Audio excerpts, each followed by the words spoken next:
Okay, so what are your thoughts on euthanasia?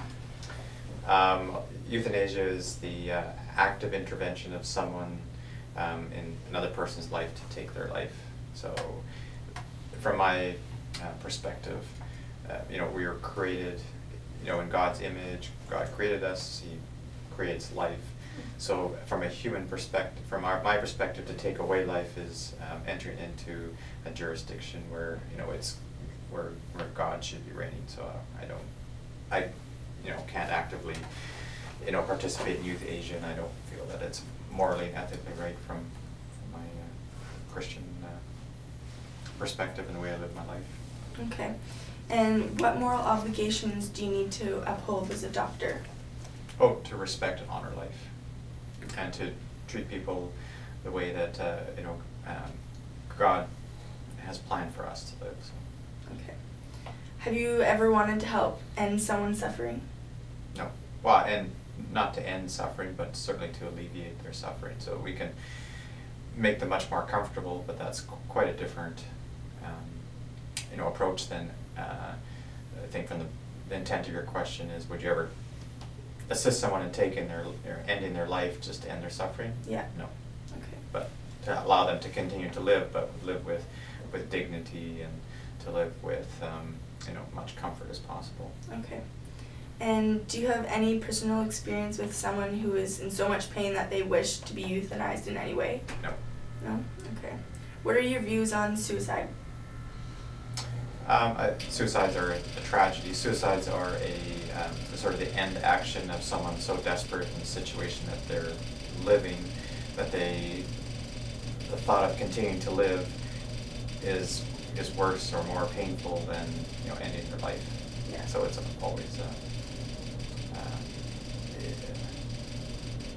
always a loss because in most cases you could had they made others aware or talked to the right people or right resources likely could have made changes for whatever the situation was that made them feel so desperate they didn't want to carry on. So yeah. It's usually a case of where there wasn't enough help for that person. Okay. And once a person's died, then you can't go back and yeah. redo it, and that's a loss of a individual who don't know what would have happened down the road. I mean, a lot of times with teenagers, young people, they can be suicidal. They get through it, and they do amazing things later on in their life. So yeah. In your opinion, how do suicide and euthanasia differ? Well, suicide would be the individual themselves terminating their life, so it's a self-directed termination of life. Mm-hmm. Whereas with euthanasia, it requires the assistance of a person other than themselves to help them die. Okay.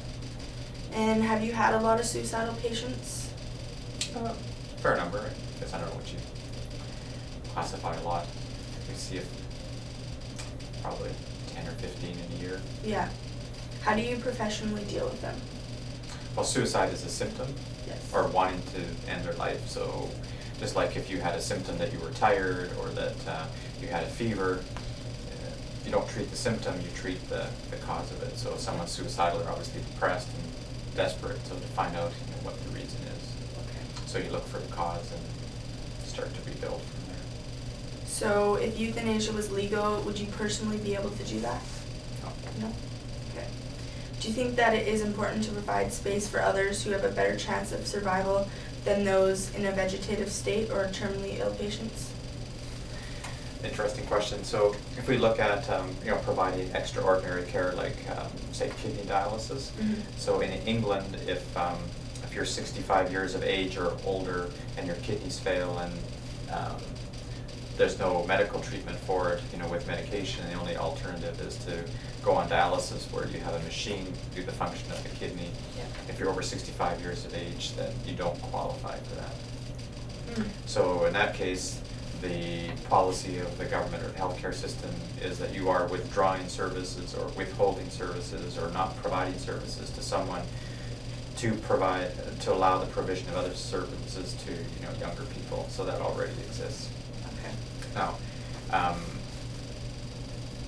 there are limited resources, just like there is you know, you have a limited budget and you can only afford, you know, so many clothes, so you can't go out and spend an extra, you know, $500 on a pair of, you know, boots and a coat if you've spent all the money already for clothes. So, and there's budgeting systems like within the medical system as well too. So there needs to be rationing to get the maximum amount of medical, you know, care for the dollars that we have. Mm-hmm. So while euthanasia is actively intervening to take somebody's life, you know, does withholding services like dialysis, does that entail the same thing? It's a more complicated question, because in the older days we didn't have dialysis. There wasn't an option. That person would die just because we didn't have, you know, treatment for them. Now when we have the resources, but we don't have enough resources, now it becomes a question of, you know, allocation. Mm-hmm. It gets more difficult to decide who gets it, who doesn't get it, and then it gets even more complicated where as if the medically funded, you know, healthcare system can't provide it, but it can be provided privately, and if you have, you know, the money to pay for it, then if you're 70 years old, you can have dialysis, where your 70-year-old neighbor who needs dialysis and the money doesn't get it, then it gets an even more complex ethical issue. Yeah. Have you heard about the case of Gloria Taylor? Vaguely, but maybe you could. She was a Canadian who was an advocate of medically assisted suicide, and she suffered from ALS. She was experiencing early symptoms in 2003, and then her neurologist diagnosed her with the disease in 2009.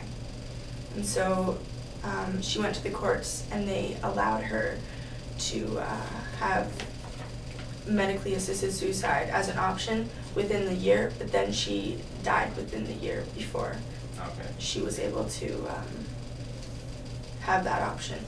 So do you think that verdict was just? Well, basically, you know, how do you run your life? Do you run it or direct it by what society is felt the standards are, or do you go by God's principles? So the same as with abortion. Even though abortion is legal in Canada, doesn't mean that that's how you would choose to, you know, live your life. Mm-hmm. So in her case, even though the courts, you know, would say that she is legally allowed to take her life, doesn't mean that it's, you know, morally and ethically right, you know, from my perspective. So Yeah. having the court decision say that doesn't change my perspective. Yeah.